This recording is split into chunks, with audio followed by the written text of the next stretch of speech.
The engine groaned. The old truck struggled against the biting wind. Inside, 5 friends were headed north. Their destination, a remote cabin in the heart of Minnesota. Ethan gripped the steering wheel. He felt a sense of foreboding. His friends, oblivious, chatted excitedly. Claire, Riley, Marcus, and Sarah. They were looking forward to a weekend escape. A chance to leave their worries behind. Little did they know true terror awaited. The sun dipped below the horizon. Shadows stretched, twisting familiar shapes into menacing figures. The forest seemed to press closer. Its silence was heavy, expectant. Ethan shivered. The feeling of unease intensified. He pushed the thought away, focusing on the road ahead. Soon they would reach the cabin. Soon they would be safe, or so he hoped.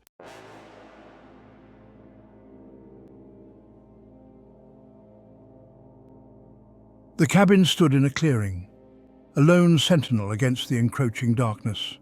Its wooden frame creaked, a testament to years gone by and the secrets it held. Ethan's friends piled out of the truck, eager to explore their temporary home. Their laughter cut through the silence, a jarring contrast to the unsettling stillness of the woods. Ethan lingered by the truck, his gaze drawn to the dense trees. He couldn't shake the feeling of being watched. A figure emerged from the cabin's shadows. The caretaker. His face was etched with time, his eyes like chips of ice. He moved with an unexpected agility, as if he were more a part of the forest than a man.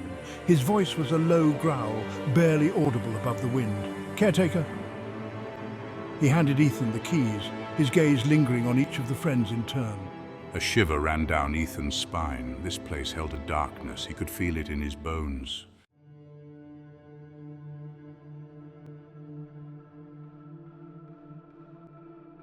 Inside, the cabin was dimly lit.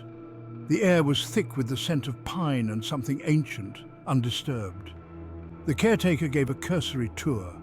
Each word seemed weighted with unspoken meaning. Ethan's friends dismissed his warnings as the ramblings of an old man. But Ethan listened intently. He knew the stories. The legends whispered around campfires, legends of a creature that haunted these woods. "Caretaker, this land remembers, it listens, and sometimes it takes." His words hung in the air, heavy with unspoken threat. Ethan swallowed, his mouth suddenly dry.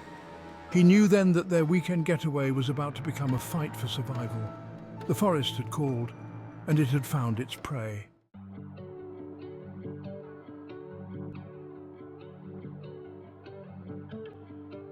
The fire crackled, flames danced, casting a warm glow on the faces of the friends.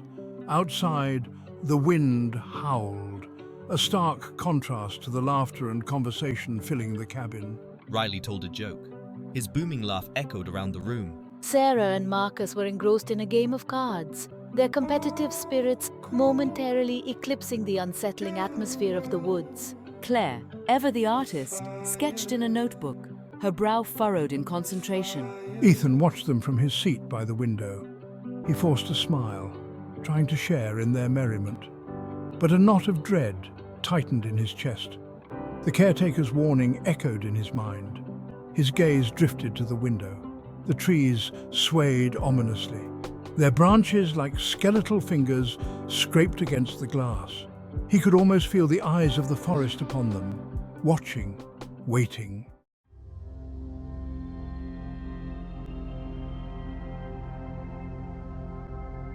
The night deepened. The fire dwindled to glowing embers. Shadows stretched, twisting familiar shapes into grotesque parodies. I feel a prickle of unease. He wasn't alone in noticing. Claire shivered, pulling her sweater tighter. The laughter subsided, replaced by a strained silence.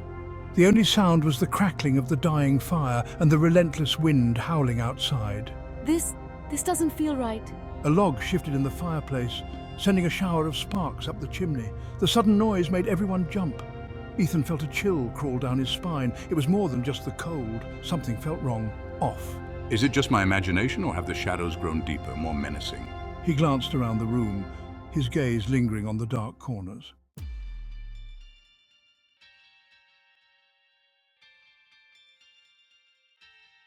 One by one, his friends succumbed to exhaustion. They retreated to their rooms, their earlier cheerfulness replaced by a palpable unease. Ethan, however, couldn't shake the feeling of impending doom. I can't leave the fire. I need to keep it going. He remained by the dying fire, feeding it logs, desperate to keep the darkness at bay. He found himself listening intently to the sounds of the night. The wind seemed to whisper his name, a low, mournful sigh. Did the wind just say my name? He closed his eyes, willing himself to relax. His mind, however, raced, replaying the caretaker's words. His warning, once easily dismissed, now held a chilling weight. The legends, the stories of the malevolent entity, could they be true? He thought of the legends he had heard as a child. Legends of a malevolent entity that haunted these woods, preying on the weak, the lost. A creature of insatiable hunger.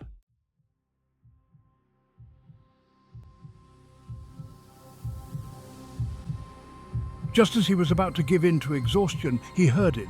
A whisper, faint at first, almost lost in the crackling of the fire. It seemed to come from the shadows in the corner of the room. A cold dread gripped him. What was that? He held his breath, listening intently. There it was again, clearer this time, his name uttered in a voice that sent shivers down his spine. Ethan. The voice was closer now, a sibilant whisper that seemed to slither around the room. Ethan's heart pounded in his chest.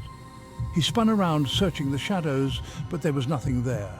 I'm alone, or am I? The whisper lingered in the air, a promise of terror to come.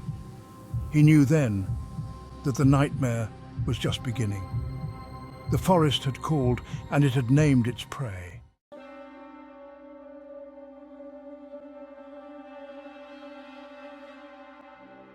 The sun, a pale disk in the wintry sky, cast long, distorted shadows through the trees. The group, bundled in layers against the biting cold, ventured deeper into the forest. Their breath rose in frosty plumes, quickly dissipating into the stillness. Ethan, his unease from the previous night a heavy weight in his gut, trailed behind the others. His eyes darted nervously from tree to tree, searching for any sign of danger. The snow muffled their footsteps, creating an eerie silence broken only by the occasional crunch underfoot. The forest seemed to press in on them. The towering pines, their branches heavy with snow, resembled ancient sentinels guarding their domain. A sense of isolation, of being utterly alone in a vast and unforgiving wilderness settled over Ethan.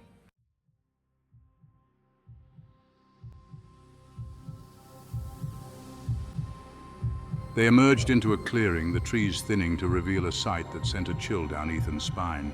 In the center stood a crude totem, its twisted branches reaching skyward like skeletal arms. Animal skulls, bleached white by the elements, were impaled on its gnarled limbs, their empty sockets seeming to stare accusingly at the intruders. Tufts of fur, matted with blood and dirt, fluttered ominously in the breeze. A palpable shift in the atmosphere hung heavy in the air. The playful banter of moments before died in their throats. Even Riley, his usual bravado faltering, seemed unnerved by the sight. The air grew colder, the silence deeper, as if the forest itself held its breath, watching their every move. Ethan's heart hammered in his chest, a frantic rhythm against his ribs. This place, he realized with a growing certainty, was stained with something ancient and evil.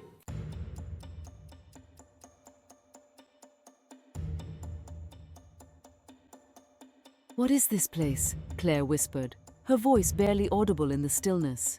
Her hand instinctively sought out Marcus's, her fingers tightening around his in a gesture of fear and reassurance. Ethan, his gaze fixed on the grotesque totem, didn't need to answer. He knew with a sickening certainty what it represented. A warning, a boundary, a testament to something dark and powerful that lurked in the heart of the woods. Riley, ever the skeptic, scoffed, breaking the spell that had fallen over the group. "Just some creepy local art project," he said, his voice louder than necessary, a nervous tremor betraying his attempt at nonchalance. He stepped forward, his boots crunching on the frozen ground, and gave the base of the totem a defiant kick. The sound echoed through the clearing, an unwelcome intrusion into the unnatural silence.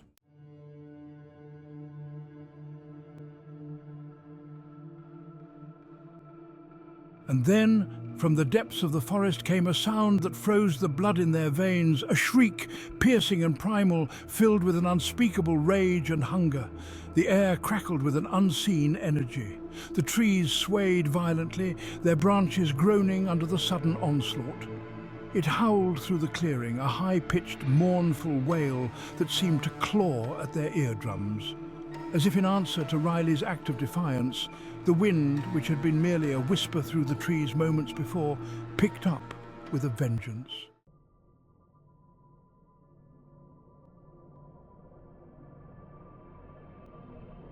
The warmth of the cabin offered little comfort. The events at the clearing hung in the air, a suffocating presence.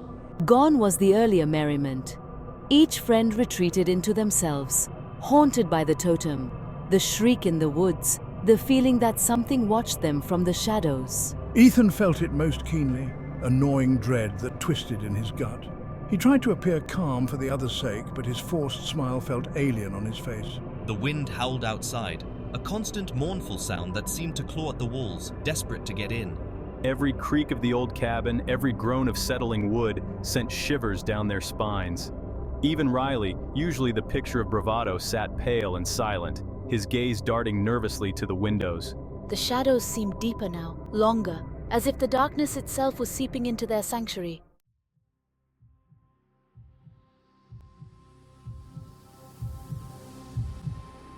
As darkness fell, the feeling of unease intensified. The wind howled louder, its mournful cries now interspersed with a low, guttural growl that seemed to emanate from the very walls of the cabin. A scratching sound started at the window, faint at first, then insistent, like claws scraping against the glass. Sarah gasped, clutching at Claire's arm. Marcus jumped up, grabbing the poker from beside the fireplace, his face a mask of fear. Then came the whispers. Softly at first, like the rustling of leaves, barely audible over the wind. But gradually they grew louder, more distinct. Words slithered through the darkness, carrying a chilling familiarity. Riley!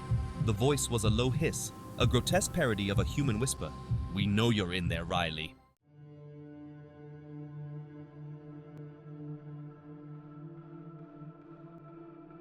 Breathing heavily. No, this can't be happening. Riley, his face ashen, scrambled back from the window, his eyes wide with terror. He shook his head, his lips moving soundlessly, as if denying the voice, denying the truth he had so vehemently resisted earlier. The whispers intensified, swirling around them, a chorus of unseen tormentors. Voice trembling. I need to light this lantern. Ethan, his heart pounding in his chest, grabbed a lantern, his hand trembling as he fumbled with the match. The sudden thud on the roof silenced everything. The lantern clattered to the floor, plunging the room into darkness. A heavy, dragging sound, like something large and ungainly moving across the roof, replaced the whispers. The friends huddled together, their breaths shallow, their eyes wide with terror. Each creak of the old cabin a harbinger of doom. The trapdoor to the attic creaked open, a gust of icy wind, carrying with it the stench of decay and something ancient and evil, swept down into the room.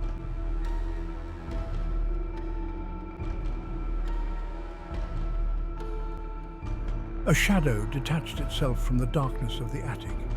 It descended slowly, impossibly tall and gaunt, its form barely discernible in the gloom. But its eyes, those eyes burned with a malevolent light. Twin points of fire that seemed to pierce through the darkness, reflecting a hunger so profound, so ancient that it chilled them to their very core. The creature moved with a grotesque grace, its limbs contorted at unnatural angles. Whispering, "Oh my God, what is that?" A low growl rumbled from its throat, a sound that seemed to shake the very foundation of the cabin. It took a step closer, its form resolving in the flickering light of the dying fire.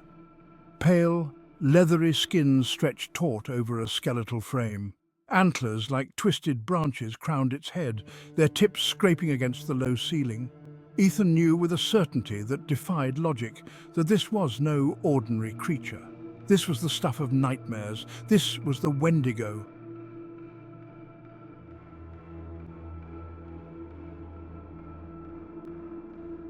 The Wendigo lunged. Its scream ripped through the silence, a sound of pure primal rage. Screaming, "No, help!" Sarah screamed, scrambling back, but it was too late. The creature's claws, like shards of ice, closed around her arm, dragging her towards its gaping maw. Grunting, "Let her go!" Marcus reacted instinctively. He swung the fire poker with all his might, connecting with the creature's shoulder. A sickening crunch echoed through the cabin. The Wendigo roared in pain, releasing Sarah. She crumpled to the floor, clutching her injured arm, her eyes wide with terror. Desperately, get back.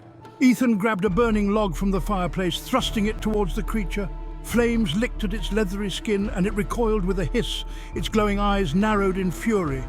For a moment, they had a reprieve, a fleeting chance to regroup, to fight back against the nightmare that had invaded their sanctuary.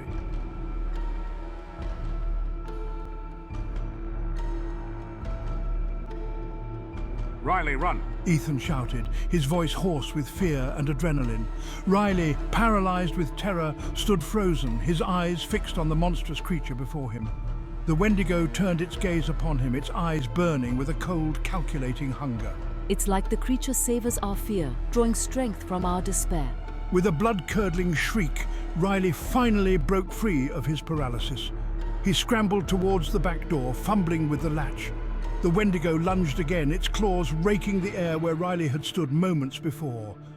The door burst open and Riley disappeared into the night, his panicked cries swallowed by the wind. Oh no. Ethan's heart sank. They were easy prey in this frozen wasteland.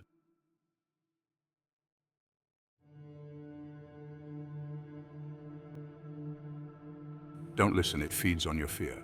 Ethan, Claire, and Marcus huddled together, their backs against the wall, a frail barricade against the monstrous predator that stalked them. The Wendigo circled them, its movement slow, deliberate. It seemed to delight in their terror, its presence a suffocating weight that pressed down on them, stealing their breath, their hope. The creature was toying with them, herding them towards an inevitable end.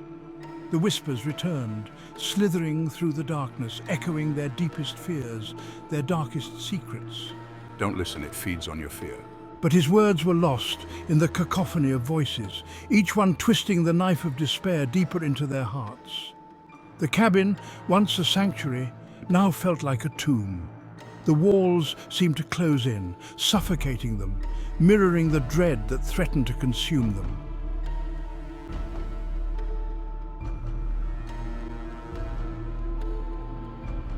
Fire. The Wendigo fears fire. Ethan's gaze fell upon the kerosene lamp on the mantel. A memory flickered, a story his grandmother used to tell him. Fire. The Wendigo fears fire. He shared the story with Claire and Marcus, a spark of hope igniting in their eyes. It wasn't much, but it was all they had left. They worked quickly, their movements fueled by desperation and adrenaline, gathering blankets, furniture, anything flammable they could find. Marcus used the last of the kerosene to soak the makeshift barricade while Claire searched for matches. The Wendigo watched them, its head cocked to the side as if amused by their futile attempts to resist its inevitable victory. Ethan met its gaze, a steely resolve hardening his features. He wouldn't give in to fear. He would fight for their survival, even if it was a fight he was destined to lose.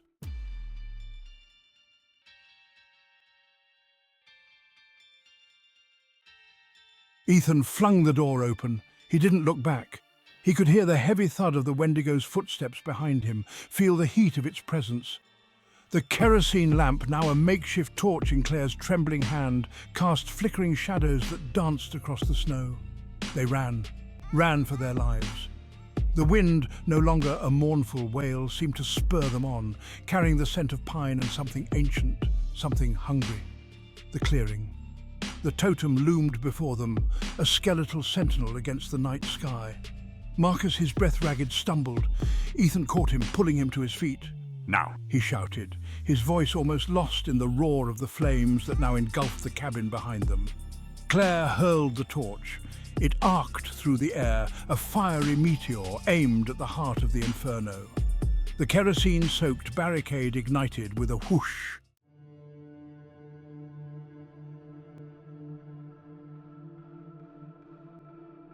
The Wendigo roared, a sound of pure fury and agony as the flames engulfed it. It thrashed, a monstrous silhouette against the Inferno, its screams echoing through the night. Ethan, Claire and Marcus watched in horrified fascination as the creature was consumed by the flames. The totem, caught in the conflagration, toppled, its animal skulls exploding in showers of sparks. The fire burned long into the night, consuming the nightmare that had haunted the woods. As dawn approached, only smouldering embers remained. The friends, exhausted and traumatized, stood at the edge of the clearing. They had survived, or so they thought. Ethan, his gaze fixed on the ashes, felt a shiver run down his spine. He caught his reflection in a shard of glass, twisted and distorted by the heat.